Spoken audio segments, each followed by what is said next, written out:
Ceci raconte une histoire vraie. J'ai sollicité des personnes pour m'aider à faire le film, mais en vain. Certains par jalousie, je ne sais pas. Parce que c'est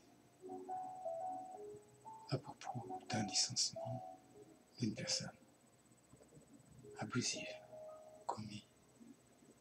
J'ai raconté toute l'histoire.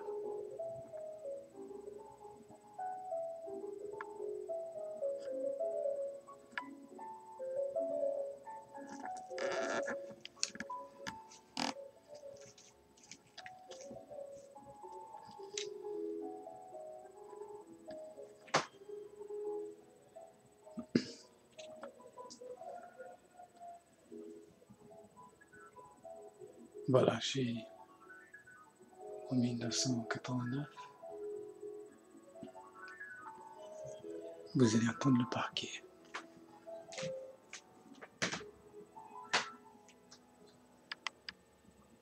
En 89, il y a une demoiselle qui est arrivée chez moi. Elle était la cousine d'un ami et je l'ai reçue à bras ouverts. Et elle m'a trahi. Elle m'a trahi parce que quand ses parents ont su qu'on était amis, ils étaient soulagés.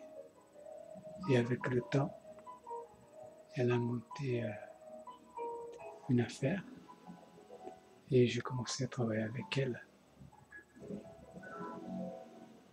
Pas officiellement. Après, elle a décidé de me licencier, de me remplacer pour une machine à laver. Vous imaginez?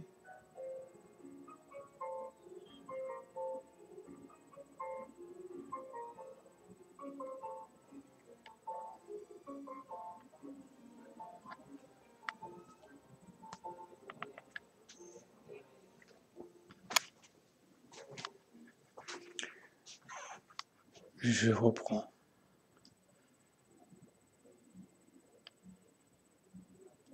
Voilà.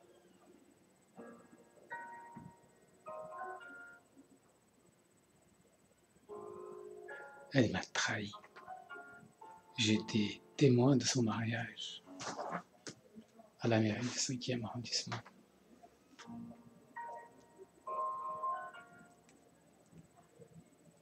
Et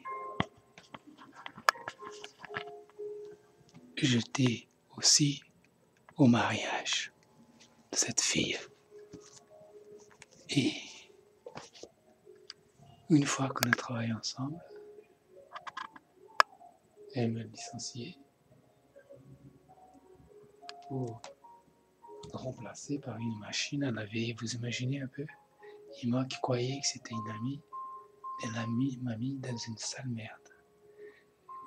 Et c'est quelqu'un qui détient le mépris avec elle. Elle travaille toujours à l'ambassade du Brésil, cette personne. Elle s'appelle Rosilène. Et elle m'a trahi. Elle m'a trahi.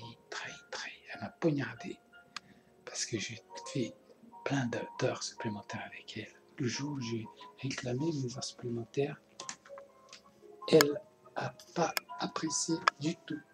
Et elle a trouvé le prétexte de me licencier, de me remplacer par une machine à laver. J'ai pas pu encaisser ça. Parce que je pensais qu'elle était amie. Elle m'a trahi. J'ai trouvé du travail pour elle. Elle illustre sa page d'internet aujourd'hui avec mes images que j'étais, on dirait, ami. Et bien, elle m'a trahi. Et ça, je tiens vraiment à le... Parce que les gens ne veulent pas m'aider à le faire. Alors, j'ai décidé de faire moi-même un film chez moi, raconter cette histoire. Parce que, vous voyez, le sac de Roi Merlin, là, c'est con, ça. Et ça fait rien. C'est pas pour ça que je suis ici. Je suis ici justement pour ça, pour que les choses soient claires. Parce qu'elle m'a trahi. Sa mère, je l'ai prêté mon appartement ici. Elle a resté 6 mois parce qu'elle devait rénover son appartement. Elle a vécu chez moi avec son mari, son enfant et sa mère. Et ça, je ne suis pas prêt à pardonner de la façon qu'elle m'a licencié. Et je ne peux pas l'attaquer parce qu'elle travaille à l'ambassade. Et l'ambassade, c'est pas évident qu'une inspection du travail passe. Alors, moi, j'ai écrit au procureur de la République. J'attends de ça. Cela fait un mois pour balancer, pour dire que l'inspection du travail ne pouvait pas y accéder, qu'il fallait passer par le procureur de la République. J'ai fait une lettre recommandée, j'ai gardé des copies. Et dans 2 mois, si je n'ai pas de nouvelles, je vais rappeler pour mettre de l'ordre, parce qu'elle se trouve à l'ambassade du Brésil, elle se cache. Parce que le contrôle d'hygiène, le contrôle du travail ne peut pas y accéder. Je me suis renseigné, c'est le seul moyen, c'est d'écrire au procureur de la République. Elle travaille toujours à l'ambassade, j'insiste. Elle utilise mes images comme amie au départ et son site est illustré avec mes images. Alors, j'aimerais bien que quelqu'un qui voit ce film soit vigilant des services traiteurs qui est fourni par cet homme à l'ambassade, que la personne qui est là, elle est irresponsable. Elle est totalement irresponsable.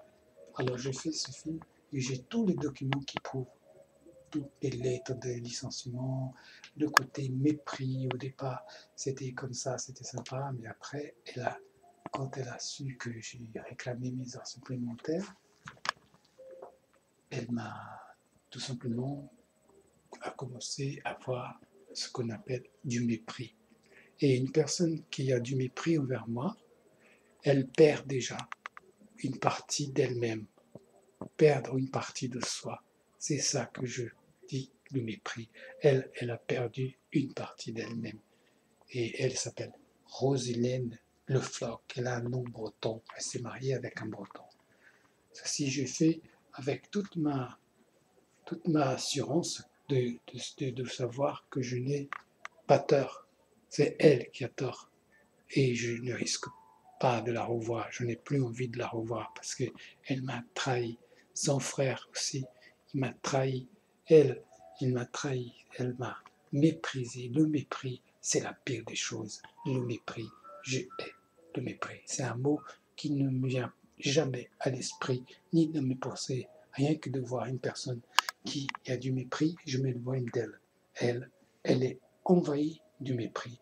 Personne souriante, opportuniste, elle attendait toujours qu'on lui dise qu'elle est belle. Moi, je n'ai jamais dit qu'elle était belle. D'ailleurs, je tiens à signaler qu'un jour, elle était amoureuse de quelqu'un et j'ai soutenu son mal d'amour et ça parce que j'ai considéré qu'elle était amie. Alors, elle était amoureuse d'un garçon qui s'appelait Laurent, qui vit actuellement au Brésil, je pense. Et ça m'a dégoûté.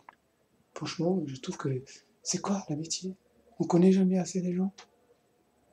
On ne connaît jamais assez les gens. Et alors, le mépris, j'avoue que je hais ce mot, le mépris. Elle aurait dû lire Montaigne, vous savez. Montaigne ouvre l'esprit des gens. Et elle a rien compris, quoi. Je ne sais pas ce qu'elle fout ici. Elle n'arrive pas à s'intégrer, on va dire comme ça, parce qu'elle se croit toute belle, mais enfin, il faut qu'elle se réveille quand même. Hein. Voilà, elle a des enfants qui sont adorables, et je ne vois plus du tout ces enfants. Je ne le vois plus du tout. C'est fini, c'est terminé. Alors, moi, j'ai tous les papiers qui prouvent tout ce qu'elle m'a fait subir. Surtout le mépris. Le mépris. Je hais ce mot. Ce mot, je sors là pour exprimer ce que ça cause quand vous êtes méprisé. Alors, le mépris, je ne connais pas, mademoiselle. Je suis vraiment fatigué. Vous savez, ça fait longtemps que ça dure. J'ai commencé à travailler avec elle. J'ai travaillé 3 ans. Et elle est arrivée à Paris en 1989. Elle s'est mariée et elle est venue loger chez moi, comme je vous ai dit au départ. Et elle a gardé le retour de la monnaie aujourd'hui. C'est ça qu'elle garde le mépris pour elle. Le mépris, je déteste. Le mépris, c'est du noir. Le mépris, c'est tout sauf du bon sens de savoir vivre. Elle n'en sait pas.